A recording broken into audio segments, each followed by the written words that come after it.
these particular pieces that are up here, they're in the actual display areas for the posters would have been in. Where they were, yeah. That's the reason for these big square or big rectilinear pieces. So they were poster boards for all the theater events that the Paramount had going on. It was a great place for vaudeville to come. It was right between New York and Chicago, and the train stopped here, and there were a lot of places to play. So the program cover was designed by Barney, and I got it. I found it. You know, I searched through the archives of the Historical Society, and I saw that, and I thought, oh, it's beautiful. What a piece of graphics, and I thought it would look great on one of these poster boards. So we blew it up. I picked all these photographs.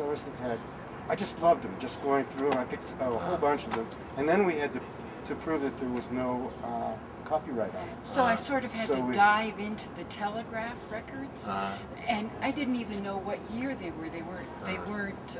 Sometimes on the back there wasn't. So these are the ones that I got. But you do, and when you look at these photos, you see the classical portraiture, and you see also the beginnings of modern publicity too. Oh, and you definitely see, these are, especially the headshots, these are things that go to the theater to promote you.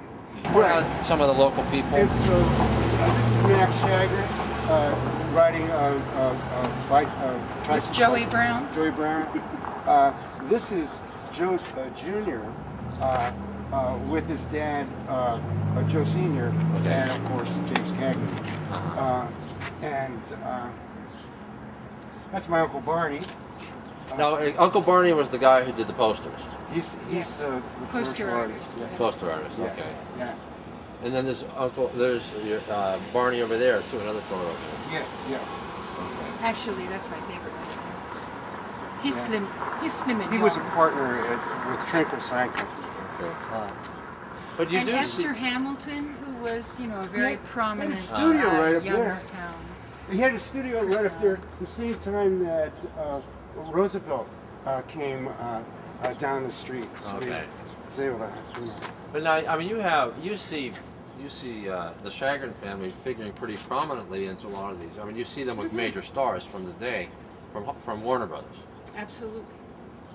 And also people that Max represented.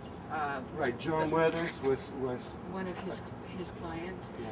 Well, it was one of the reasons that the Warner Brothers went to Newcastle to actually open a theater.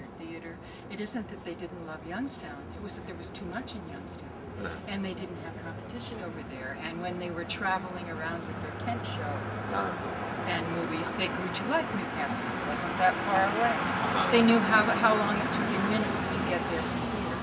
And so that's why when they're the first actual building that they purchased as a theater was in Newcastle. But you can see how state-of-the-art Youngstown was at the time, though, too. I mean, it had the best. If you look at the design of the buildings, the advertising, just the sense of it being an urban area. Oh, it was humming. There were people here. Yeah. It was like a big little city. Oh my goodness! Just that view of going Liberty. down the street. Going down the street. I mean, you can see how many buildings and how far they went down. And how many beyond people where were they on are the now. street. The ones, a lot of the ones that I have on the street are 10 years old.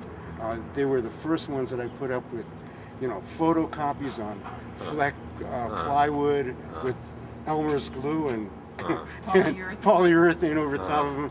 And so the weather's really gotten to them. And then they're either coming down or we're covering them with another vinyl. And so I should be back up all plywood.